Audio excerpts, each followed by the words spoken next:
Құрметті достар, бүгін біздің эфирде қонағымыз Нұрсұлтан Сапарлы Travel компаниясының басшысы.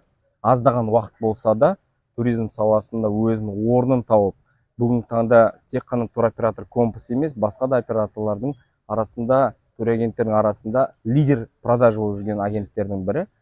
Сіздің уақыт бөліп келгеніңізге, сұхбат бергеніңізге үлкен рахмет. Сіздерге де көп рахмет шақырғандарыңызға. Жақсы сұхбат болады деген ойдамын. Рахмет. Енді менің бірінші сұрағым, Қазақстанда статистикалық мәлімет бойынша 5000-ға жуық, 5000-нан сәл аса туристік агенттер тіркелген. Сіздердің қандай ерекшеліктеріңіз бар? Неге сіздер туроператор компаста лидерсіздер? Рахмет көп лидер деп жатқандарыңызға. Әрине барлық турларды ұйымдастыруға көмектескендеріңіз үшін сіздерге алғыс білдіремін ең әуелі. Енді біздегі турагент деп жатырмыз, туроператор деп жатырмыз, барлығында қазіргі таңда жалпы енді қазақ туризмнің өзін алатын болсақ, аты ғана қазақ, заты орыс негізі. Шыны керек, мен осыны айтқым келеді. Көп жерге салып та жүрмін, инстаграмдарға да, посттарға да, стористерге де.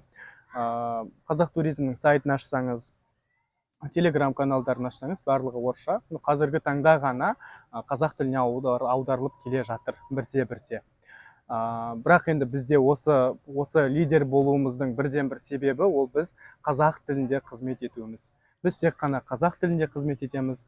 Мен де, менің менеджерлерім де тек қана қазақ тілінде қызмет етеді. Сондықтан мен лидер болдым деп ойлаймын. Өйткені біздің жалпы орыс тілін енді әрбір қазақ меңгеруі міндетті емес, білуі міндетті емес. Керісінше қазақша білу керек. Біз қазақ тілін қолдауымыз керек.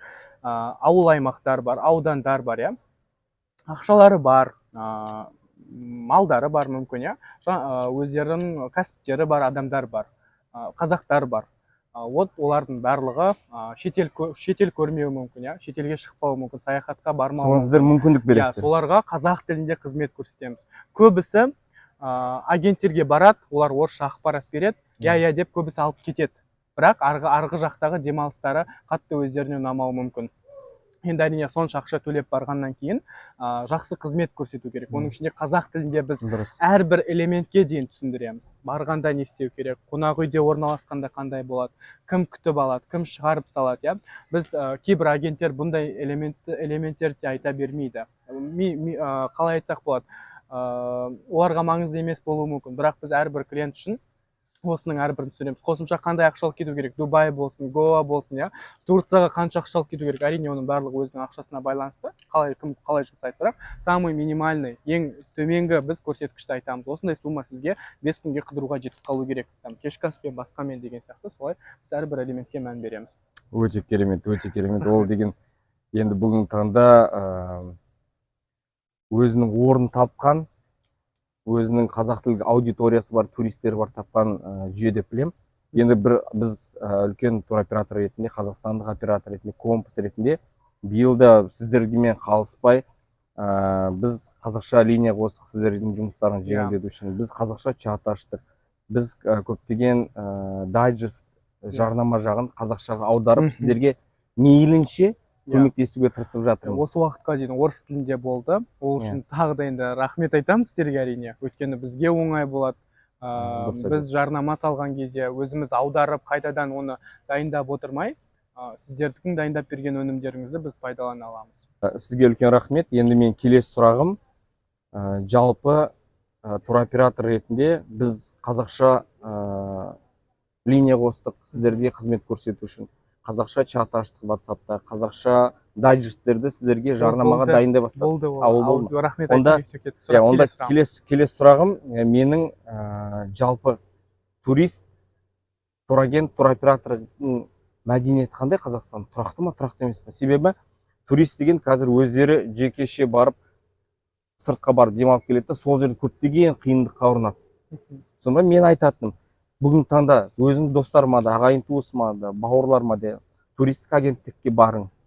Сол жерде толық қызмет ал. Ол турагент бізге туроператорлар отырғызады. Егер де Құдай сақтасын басқа да жағдайлар болса да, мемлекет осы үш жүйеге заңды түрде жауапты.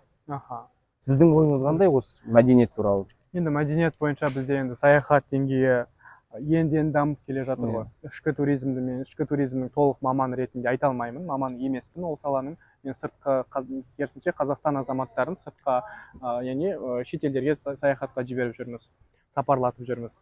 Енді мәдениет бойынша қарайық, ең алдымен бізде статистика бойынша тағы да бір мәлімет, бұл 70% қазақстандықта әлі күнге дейін төлқұжат жоқ, яғни заграничный паспорт жоқ.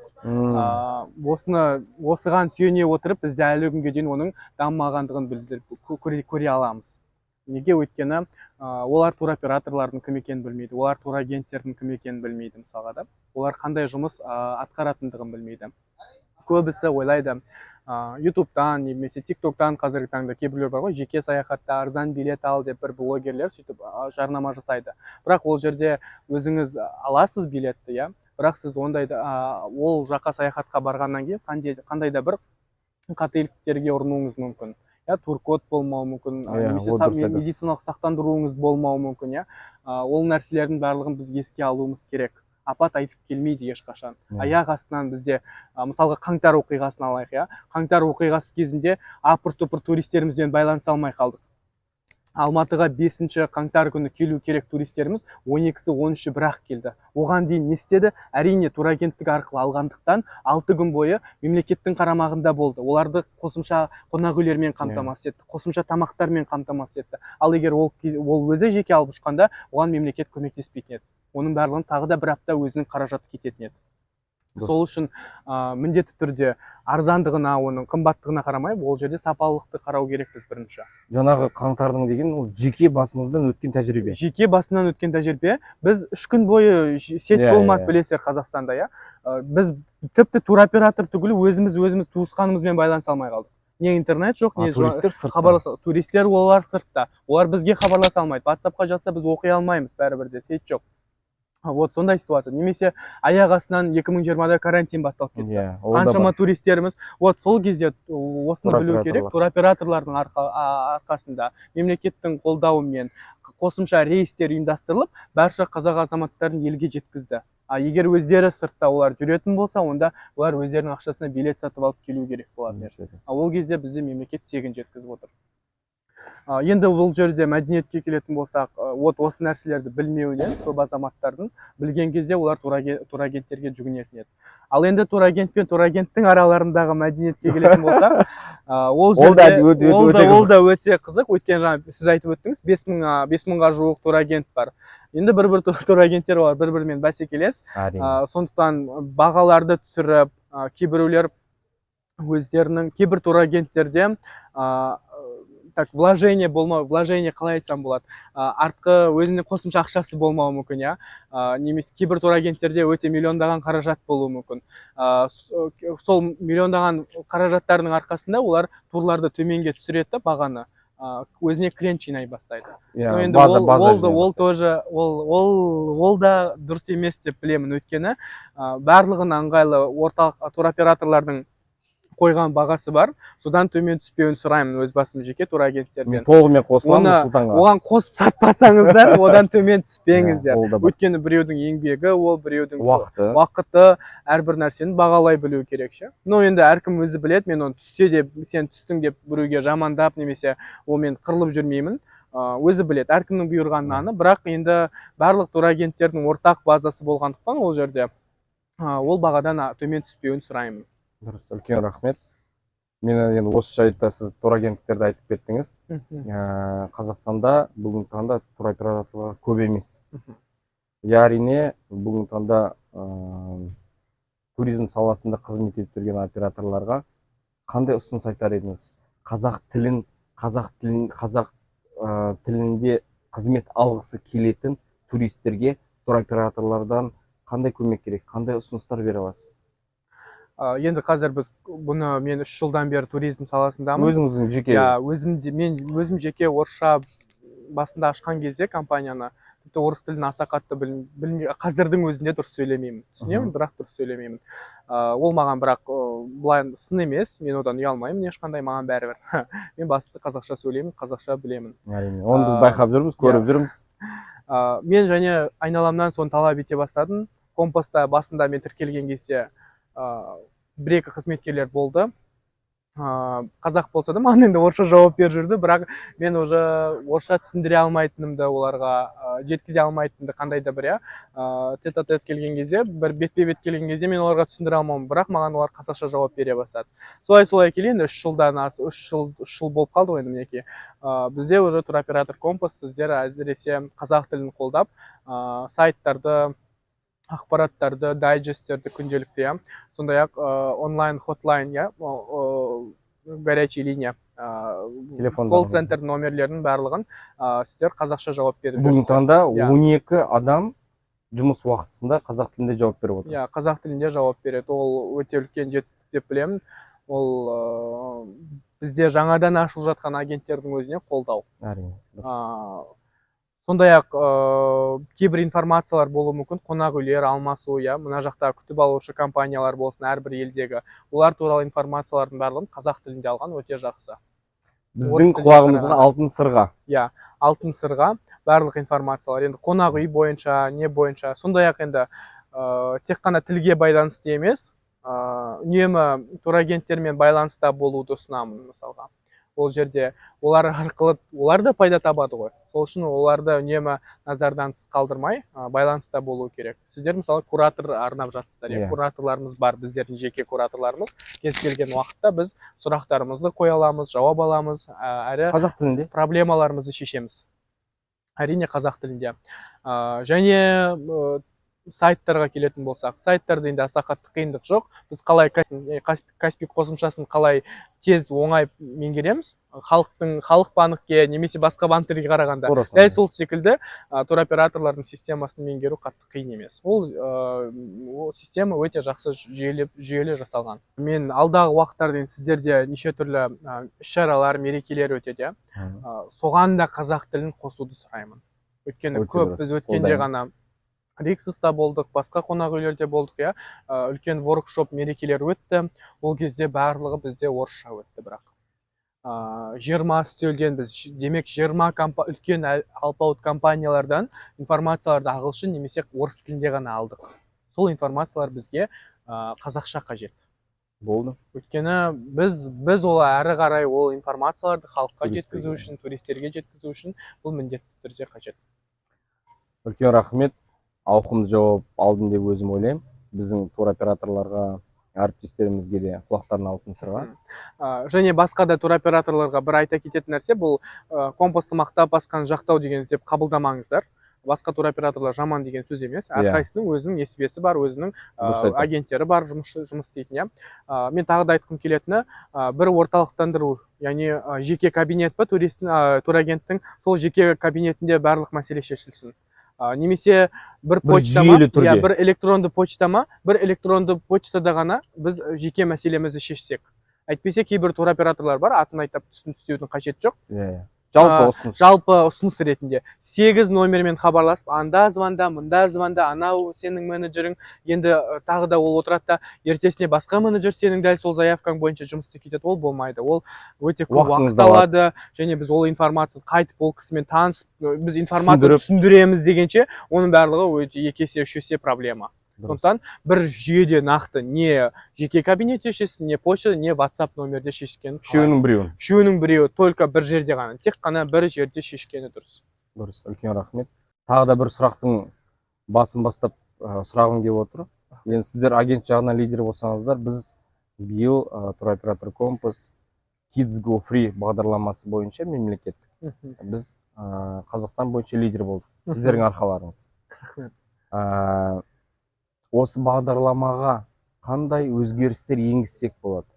Себебі алдында мен әріптестермен бірге отырып сөйлескенде подкаст жаздық, ұсыныстар жаздық. Сол кезде менің айтқаным бір ұсынысым болған, ол ұсыныс жүзеге асуды бастады. Ол менің ұсынысым мынандай болған. Турист келеді сізге, сіз сатасыз, дайын. Сіз оған ақшасын алып, договор беруіңіз керек. Мен бір сөзіңізді бөлейін. Оқырмандарға түсіндіре кетейік, өйткені қазір түсінбей қалады көбісі.